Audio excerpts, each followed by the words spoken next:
Greetings, students, and welcome to Week 8. This week we're talking about school librarians ourselves and also leading people and also scheduling our time. So this word cloud represents a few of the ideas we're going to be talking about.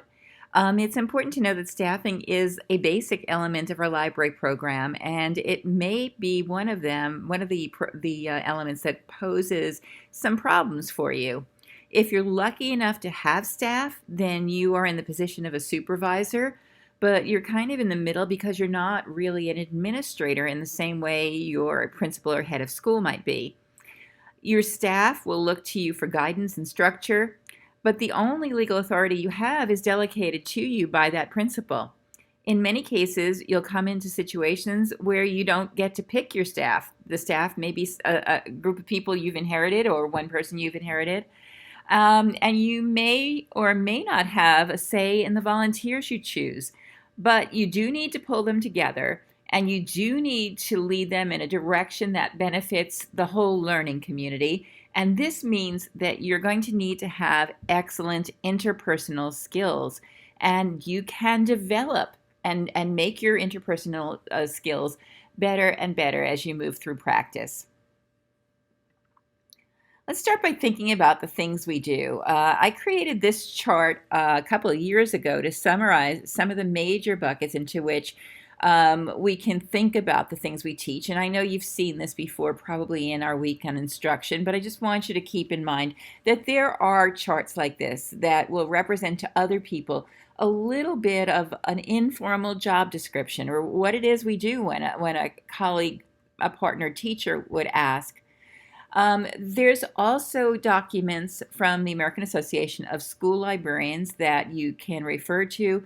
Some of those documents, including this one, will also share with you a little bit about the salary outlook and the job outlook and mentoring programs. And I know there's also a major program from in New Jersey for mentoring librarians.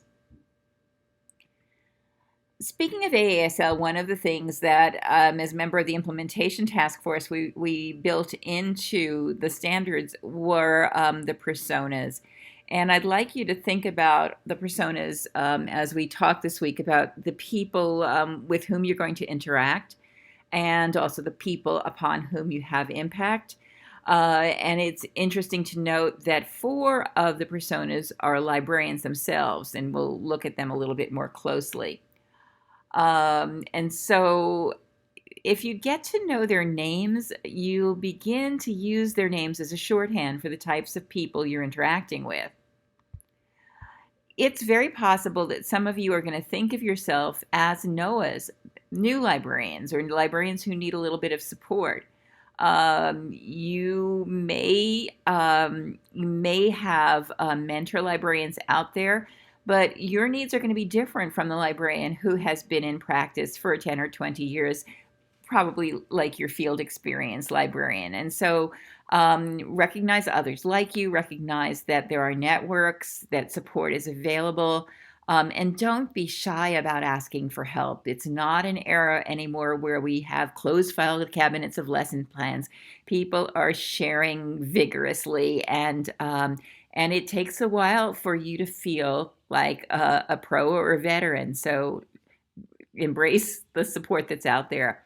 Among the people who might give you support, and some of you are already maybe at this stage, you're Inez. You recognize that your program is always evolving.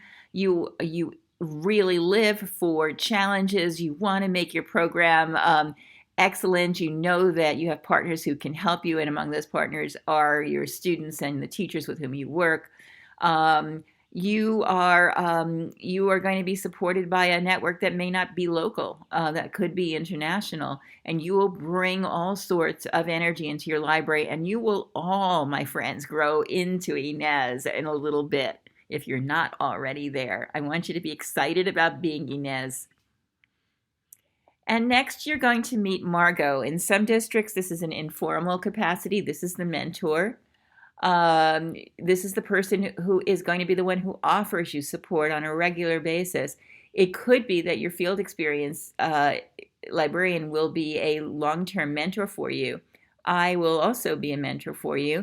And in some districts, there is a library supervisor who offers support to librarians, professional development, and also will make sure that new librarians are trained in procedures and curriculum and all the other ins and outs of life in the school district. So look for Margot as you land in a school. And then there's Athena, the academic. You have already met me, and you've met some other wonderful professionals at the university, faculty members and researchers, who I hope will inspire you. When you leave us and you graduate, look for those folks. They're going to be at professional conferences. They're going to be presenting research. Rely on them for direction and vision.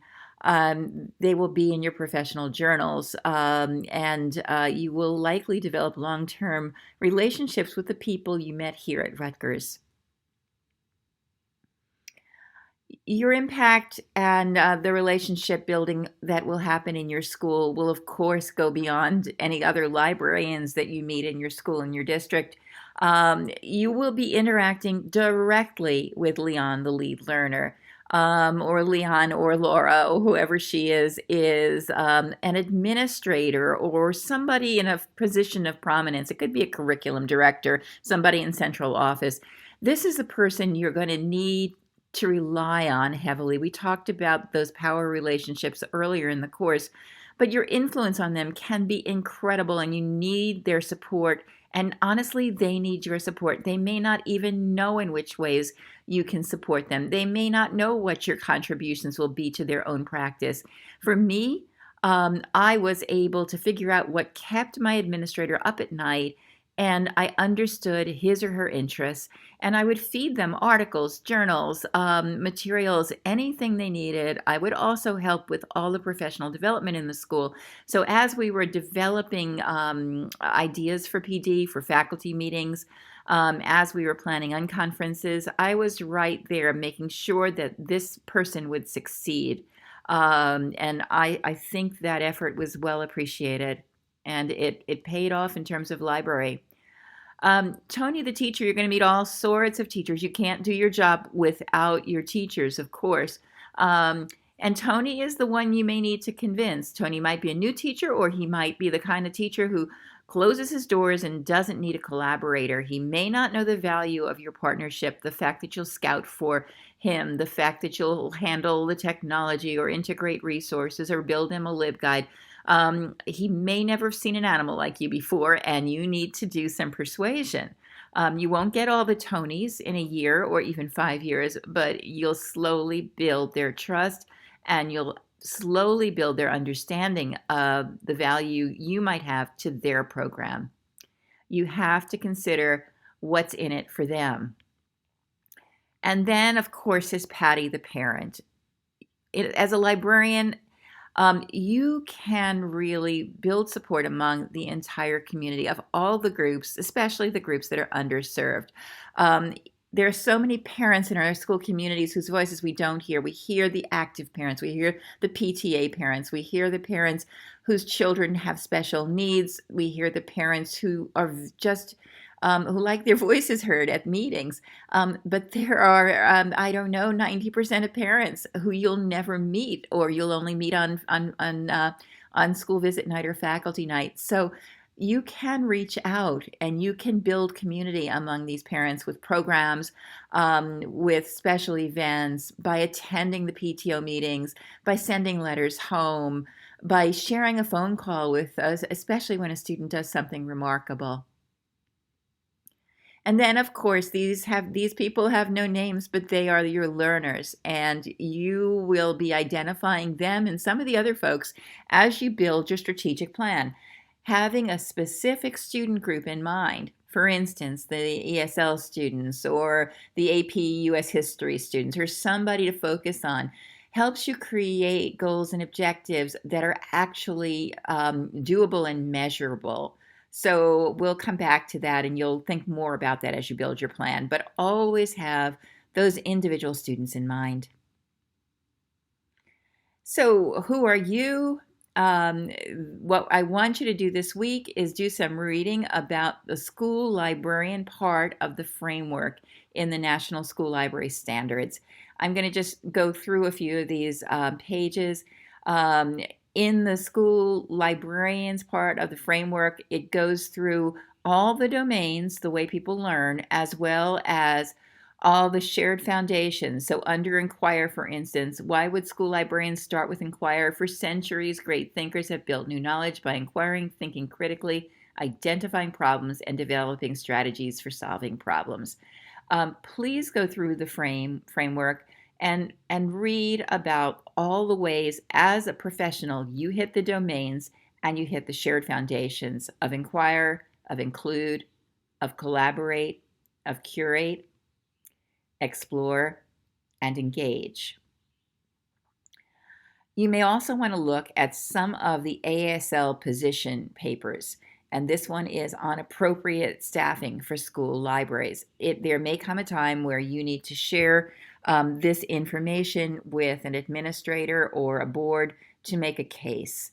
So this is one of several documents you may find on ASL's websites.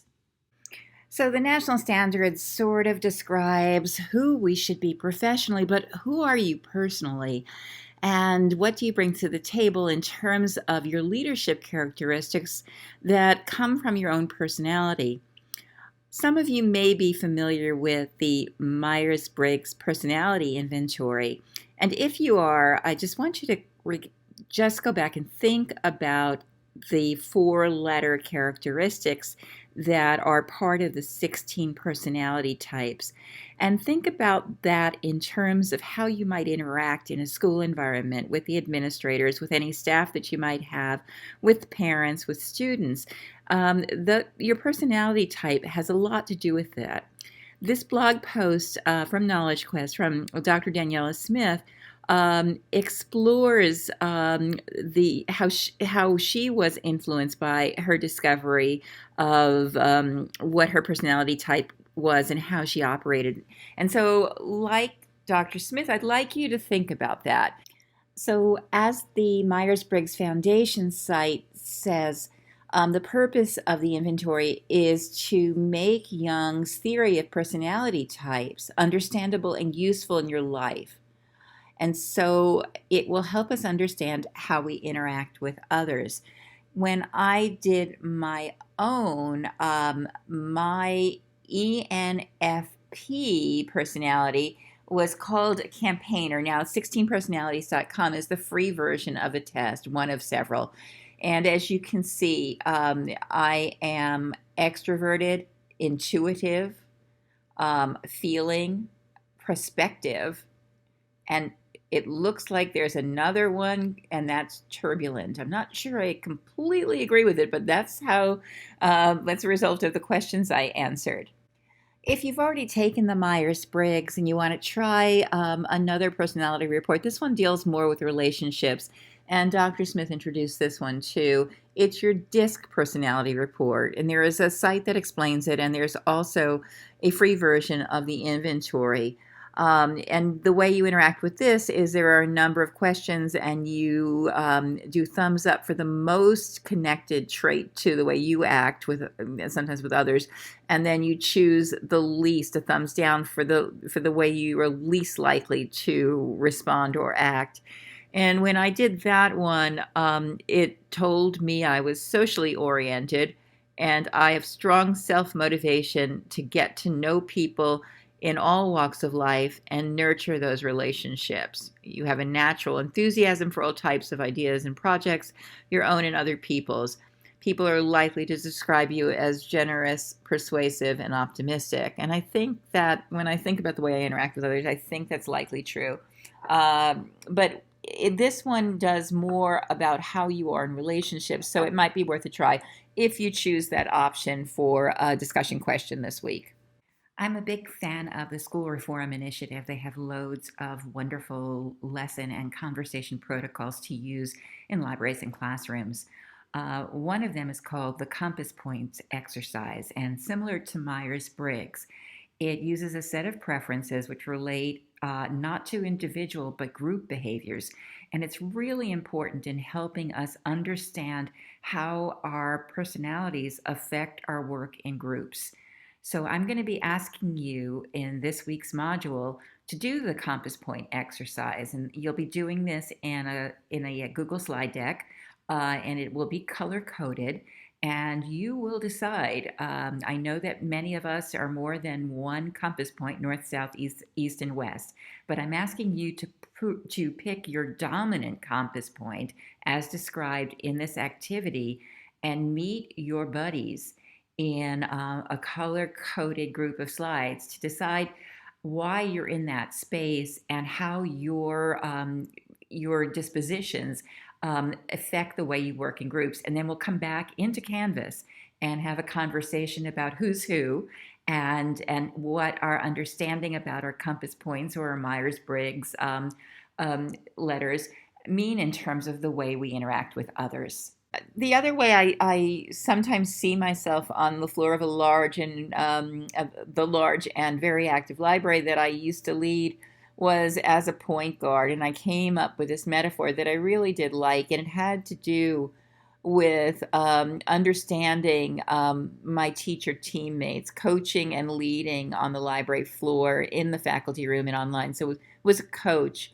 Earning the teacher's trust was like a point guard would earn the player's trust, trying to be as unselfish as I could and give everybody credit, and to pass the ball, and handle both successes and defeats in perspective, display some agility, some quickness and speed, having good court vision, knowing what's going on, knowing if somebody's crying somewhere in a corner, knowing that somebody's hungry, knowing that a teacher needs help, knowing that somebody feels lost, knowing that my staff needs support.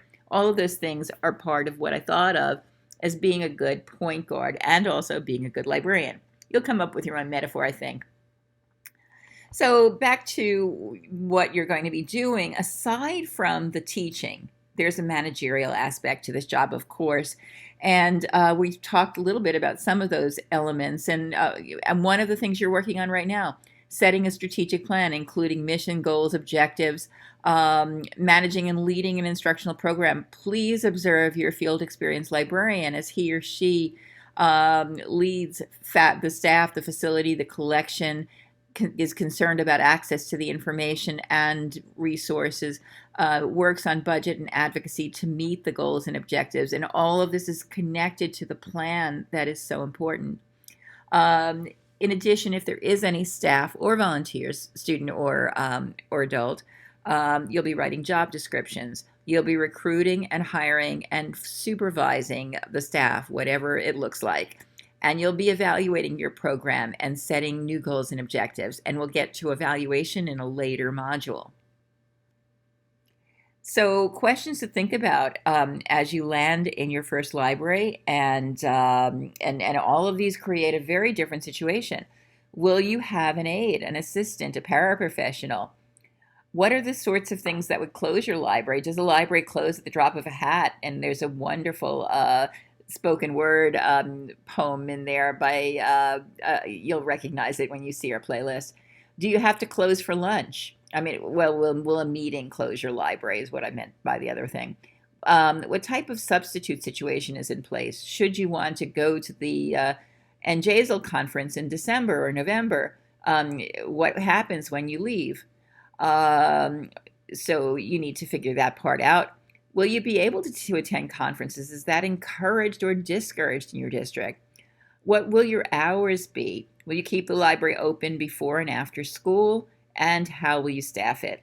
I had a challenge with there was such demand that I needed to keep the library open one evening a week, and I was able to rotate that evening with another professional. I did probably 3 Wednesdays a month, and then I had somebody else helping me out. Whatever staff or volunteers you'll have, you'll discover that the training is a continual need. You'll be scheduling and assigning tasks. You'll continually reevaluate past practices as they relate to technology and changes in mission. And you'll want to keep, even if it's informal, an up-to-date manual of procedures. A library should be sustainable. Should you ever leave to retire or move on to another position, or because you're moving, somebody who comes in ought to know at least the basics of what's going on in your library. I left a series of Google Docs with the names of our vendor reps, all the kinds of major procedures that we had. It wasn't an official book as it had been in the past, but it's very kind, and it makes sense for the sustainability of a library program for you to do that.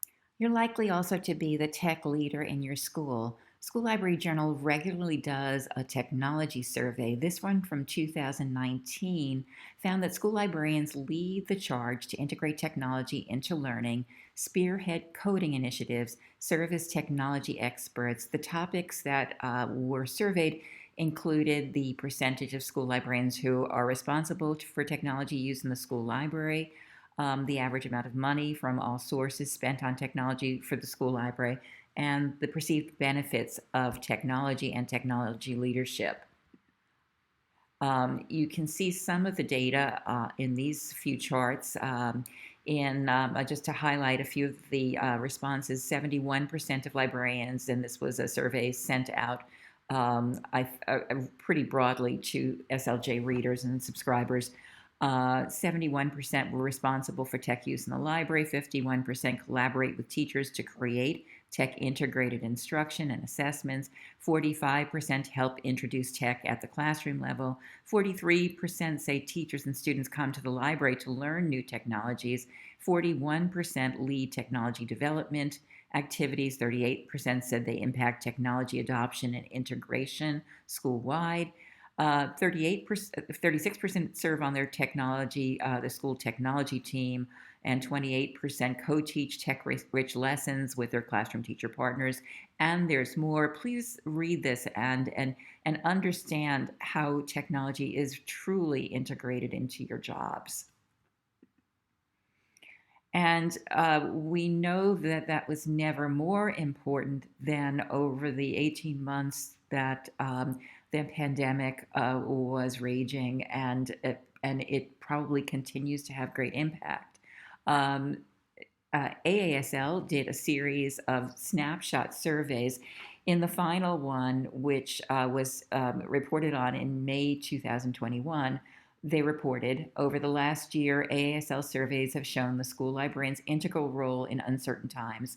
Whether in virtual, hybrid, or in-person settings, school librarians were essential in helping and often leading the efforts of their educator colleagues to transition to remote teaching and learning. As school systems plan and move on to a new school year, these results can and should be used in discussions with administrators to show the critical contributions of school librarians in transforming teaching and learning. I did a couple of blog posts about the transition that librarians took during the pandemic, as well as a research study, which I hope to share later at some point.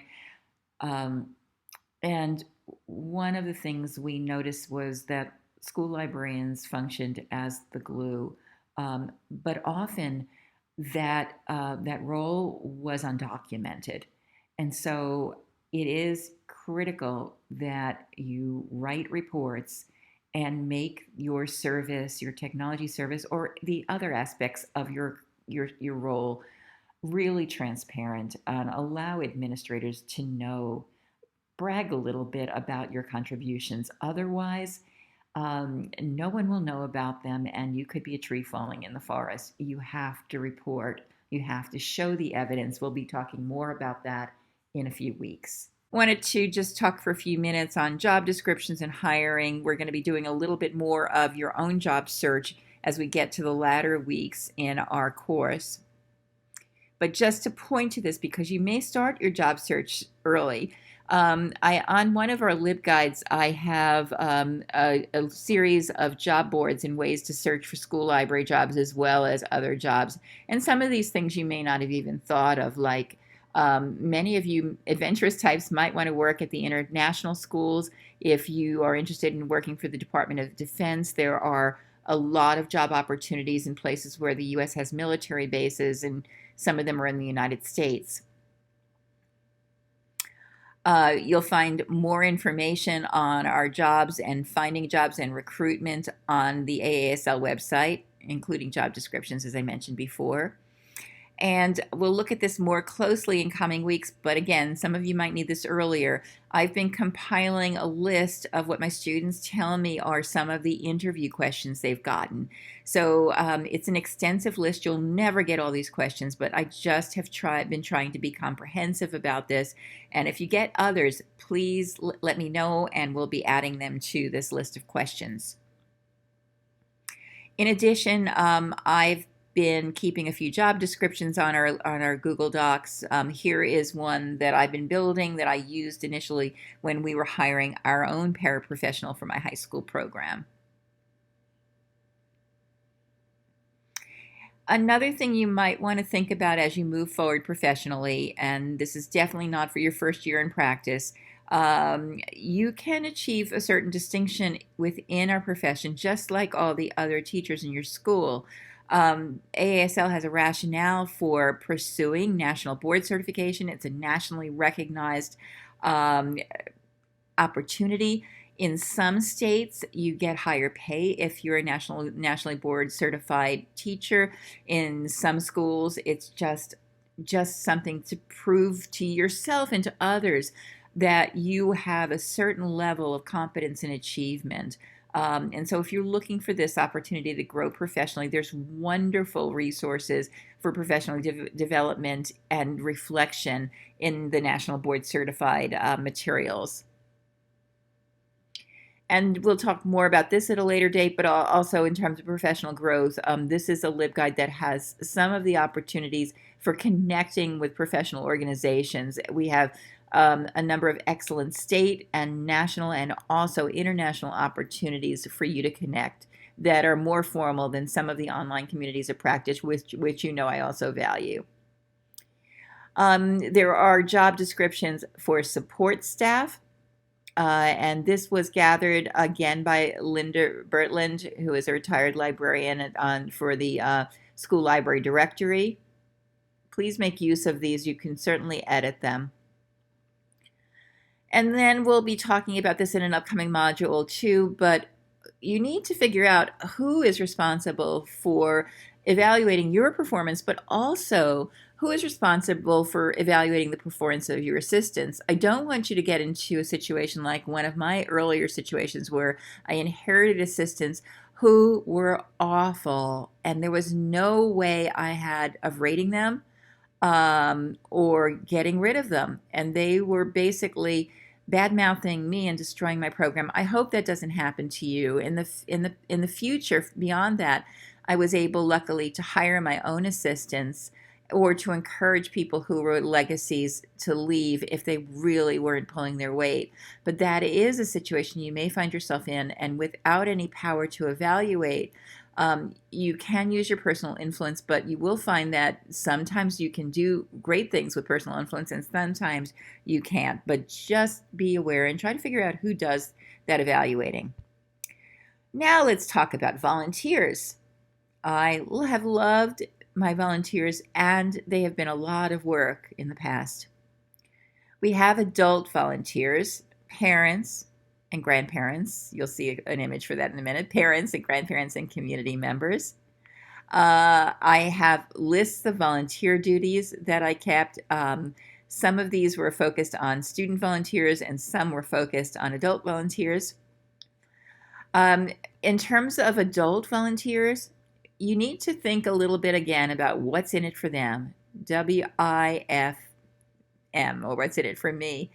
Consider why they're volunteering. Do those adults want a lens on what's happening in school? Are they curious about what's happening in school? That's so natural for a parent. But it also can be an issue if they feel like in some ways that if you feel that in some ways they're intruding on too large a level. They could be volunteering, and some of you I know are parent volunteers. They could be volunteering because they just love libraries and they want to be in libraries where there are children. There could be that intrinsic interest, or if, as in the case of some of you, there could be a sincere career interest and they want to check out what libraries look like at the school level. You need to think about how you can match their skills, interests, and talents and balance against those against library needs. I once had a grandfather come in for several years when I was at Wissahickon, and he volunteered. He was a fine bookshelver, and he was also a security guard at the Nuremberg trials when he was in the army during World War II. When I discovered that, I connected him with the U.S. history and the world history teachers, and he was delighted to talk about his observations during the trials. That, not making that discovery, and you'll discover you have among your parents and grandparents artists and engineers and architects and craftspeople, and people who have all sorts of talents. To just have them shelve your books would be such a waste. People are part of your collection. So consider untraditional ideas for those contributions. Some will be with you for the long term, others not so much. Consider what perks you might offer them, how you might reward them. Consider what they will learn from their time with you, because that value will keep them as longer term volunteers if they are learning and growing and not bored. What value do they have to the learning community? What perspectives will they share with you? They may be able to see issues that we can address with fresh eyes that you may not have even noticed. You'll need to think about how you recruit, train, and how you will value them. And in some cases, if things are not working out, how you will let them go. They will also be ambassadors to the whole community. Those parents will take back news and needs to the PTA, PTO. One thing that's really important about parent or grandparent or community volunteers is you can't always stop to make phone calls for coverage. You can't always keep a schedule. Is one of the people on that list a leader, and would one of them be able to be your volunteer coordinator? If you can find a good volunteer coordinator, things are going to go so smoothly. How will you use them? Could you use them to help with book fair, community events, one book, one school events, fundraising, art, social media, oral history, technology? You have a lot of talent there. Don't waste it. One thing to know about volunteers, and also about non-professional staff to some degree, you can't leave the library and leave them in charge. You as a professional with your teaching certification have a legal responsibility to make sure children are attended. You also need to think about care and feeding of your student volunteers, and they are very valuable. Many of the same questions apply to student volunteers. I won't duplicate them.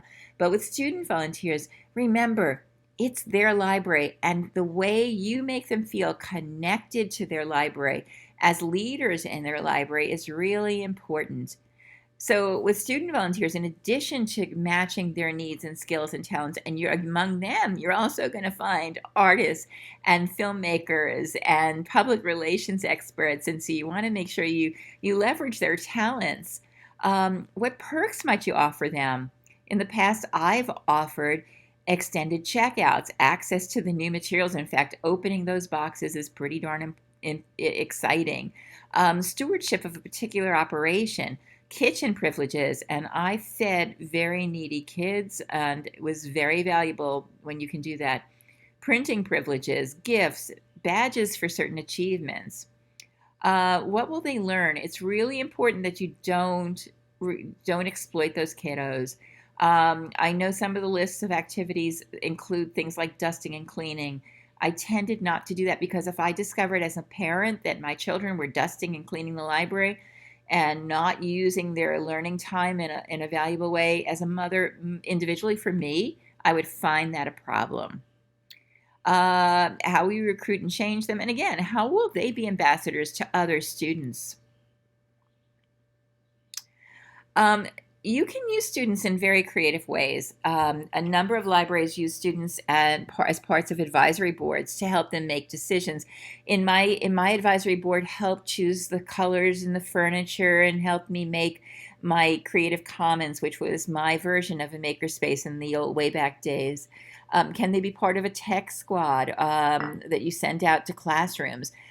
Some libraries, and I had this as well, I had student essay editors and homework mentors that would set themselves up for a period a day during the student's free period, and they would volunteer to help other students. And those are valuable jobs as well. There's an awful lot of materials out there to help you recruit and that are just attractive for public relations relating to volunteers. I'm just highlighting Scholastic's materials. And I want you to think about that match. What types of people you can identify again, the Myers-Briggs or the DISC inventories. As you decide who is going to do what in your library, think about those personality types. So you want to think about recruitment. You want to think about the best use of your volunteers. And you want to also think about planning, promotion, placement, training, and appreciation. I'm pointing here into an item in your playlist from the Alaska School Library Handbook on Volunteers. It has some excellent materials. I also want to bring up some not as happy news about Deb Cockle and Keith Curryland's recent study on school library staffing. Please read it. It's on your playlist. It talks about trends in library staffing, declines. Also, it talks about new types of names and positions that are emerging for school libraries, and the fact that in some districts they would never think of getting rid of the library program, and those districts have strong library advocates who are able to preserve and possibly reinstate previously eliminated positions. The conclusion of Deb Cockle and Keith Curryland's studies were that no two school districts in the study responded to changes in the same way. Some changes were emerging, but blaming school librarian losses solely on school financing didn't hold water based on the data, especially with the dramatic increases in employment of instructional coordinators. District decision makers are choosing to put money where they perceive they'll get the biggest bang for the buck. To school administrators, implementing improvement plans and results-oriented objectives are the driving forces in the way funds are allotted. When school librarians have a place in the new instructional roles, whether they have a place is based on many factors, and some are unique to specific school districts. Now let's talk briefly about scheduling. Many of these items are on your playlist, and just think about them. So as we think about scheduling, one of the goals in my mind is to maximize your effective use of your library without driving yourself crazy. And I get that some of you may be covering more than one building. Some of you have no support. Some of you have a fixed schedule. I think the message really here, in the words of Tim Gunn, is make it work. You got to find a way, or really seriously, sometimes you have to move on. AASL has a position statement on flexible scheduling. Usually the friction is between the fixed scheduling that we often find in an elementary school, where specials cover teachers' break periods that are mandated by the union and by the state. And so there is a strong position on the AASL website that an integrated philosophy is the preferred one, that allows for classroom teachers to collaborate, implement, and evaluate inquiry lessons with a high-level learning experience for students, and not just filling time with a fixed schedule program. Now, I want to be clear, I am not saying that all fixed schedules are just about filling time, but you need to make sure, if you have a fixed schedule, that you can make it work, as Tim Gunn says, by making it valuable. Again, Linda Bertland shares resources on flexible scheduling and fixed scheduling as well in her resources for school librarians. And this is Kelly Hink's Knowledge Quest 2 blog posts on how she moved an elementary school from a fixed schedule to a flexible schedule, and the things she needed to put in place to sell this idea to her teachers and to, as in the words of Tim Gunn, make it work.